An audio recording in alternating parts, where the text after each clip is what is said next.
Espaçonave Terra, versão e distribuição Sinapse.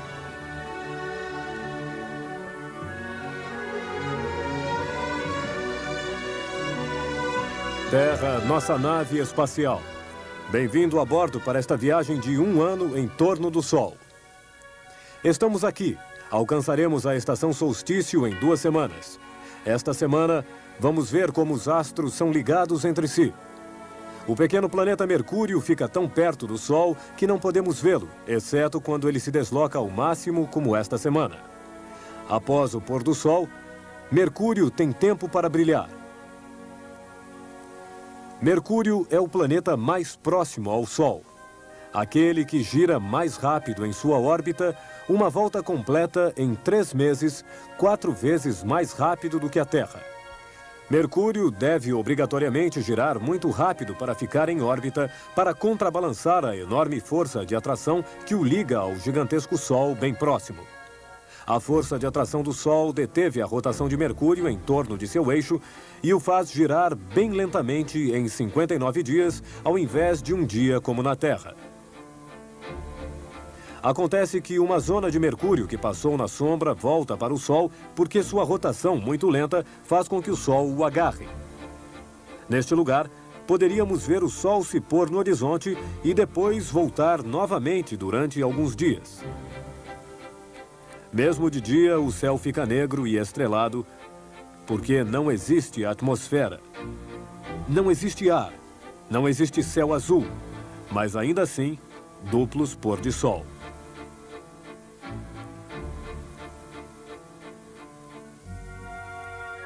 Todos os dias, visto da Terra, o Sol parece atravessar o céu da esquerda para a direita, pois a Terra gira no outro sentido, no sentido contrário dos ponteiros de um relógio. A maioria dos planetas gira em torno de seu eixo no mesmo sentido, mas não Vênus, que você pode ver nesta noite a oeste logo após o pôr do Sol. Por que Vênus não gira no mesmo sentido que a Terra e a maioria dos outros planetas? Porque ele está ligado ao Sol. Como Vênus se encontra mais perto do Sol do que a Terra, as forças de atração do Sol agem com vantagem sobre Vênus e principalmente sobre a atmosfera muito densa que envolve Vênus. Essa atmosfera de gás carbônico e de azoto tem uma pressão 100 vezes mais forte do que a nossa atmosfera terrestre. Astronautas poderiam flutuar nela sem paraquedas, estando, é claro, protegidos do calor de 400 graus centígrados. As forças de atração do Sol deformaram essa densa atmosfera venusiana. Durante bilhões de anos, essa deformação teria ralentado a rotação e desequilibrado o planeta a ponto de pará-lo e fazê-lo voltar lentamente em sentido inverso. O planeta também pode, desequilibrado, ter sido perturbado, o que explicaria sua rotação em sentido contrário ao de todos os outros planetas. Os planetas gigantes, Saturno e Júpiter, também agem sobre sua redondeza. A massa de Saturno é 100 vezes a da Terra, a de Júpiter 300 vezes.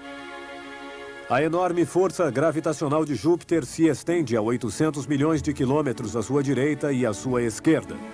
Sua órbita é povoada por 2 grupos de asteroides, os troianos, que flutuam no espaço a 60 graus de Júpiter, onde há um equilíbrio entre as forças gravitacionais. Os troianos formam, com Júpiter e o Sol, triângulos iguais que giram em torno do Sol com a mesma velocidade que Júpiter. O mesmo fenômeno acontece em tamanho reduzido em torno de Saturno. 3 de seus satélites, Tétis, Calipso e Telesto, gravitam na mesma órbita em ângulos de 60 graus. E numa outra órbita saturniana, ainda 3 satélites a 60 graus um do outro. Inscrevendo círculos em torno de cada satélite, esses círculos se encontram onde o vizinho está. É apenas em torno de Saturno que satélites dividem uma mesma órbita. Assim, eles desenham em tamanho grande a forma universal do hexágono que nós vemos em formato pequeno por toda a natureza, em pétalas de flores e cristais de neve. Devido à sua força de atração, a Terra pegou a Lua e a impede de girar livremente. Nós vemos sempre a mesma metade, a mesma face da Lua. O Sol ilumina sempre uma metade da Lua, a metade voltada para o Sol, em amarelo, mas que não corresponde à metade em azul, voltada para nós. Hoje, a metade voltada para o Sol e a face visível da Lua cobrem-se um pouco. Esta parte iluminada é o crescente da Lua. Em sua progressão, a metade voltada para o Sol, em amarelo, e a face visível da Lua, em azul, cortam-se pela metade. É a meia-lua. Na lua cheia, a face visível da Lua voltada para nós corresponde exatamente à metade que está voltada para o Sol, e lá nós não vemos um crescente, mas toda a metade iluminada pelo Sol. A lua cheia toda redonda. Uma semana mais tarde, é meia-lua. Depois, na lua nova, quando a lua está alinhada com o Sol, este ilumina a face da lua em amarelo, que da Terra nós nunca vimos. A face escondida da lua. Vista da Terra, a lua nos mostra sempre a mesma face. A meia-lua é sempre essa mesma face iluminada em sua metade pelo Sol. E a outra metade, a esquerda, é a face escondida da Lua? Não, a face escondida da Lua é o lado que fica sempre de costas para a Terra, aqui em branco. Quando você olha para a Lua com binóculos, vê partes mais escuras e mais claras. Montanhas e crateras, impactos deixados por asteroides há bilhões de anos. Depois, algumas regiões da Lua foram inundadas pela lava vulcânica, cobrindo as crateras e formando as partes mais lisas. Essas partes ficaram quase intactas, com poucas crateras, porque as colisões de asteroides, muito numerosas na época em que o Sistema Solar se formou, diminuíram pouco a pouco. Em compensação, sobre a face escondida da Lua, fotografada por sondas espaciais, há crateras por toda a parte. Por quê?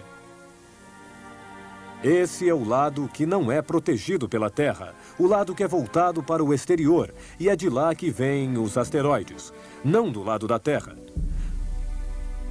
Portanto, é a face escondida da Lua que recebe mais golpes, sendo por isso coberta de crateras.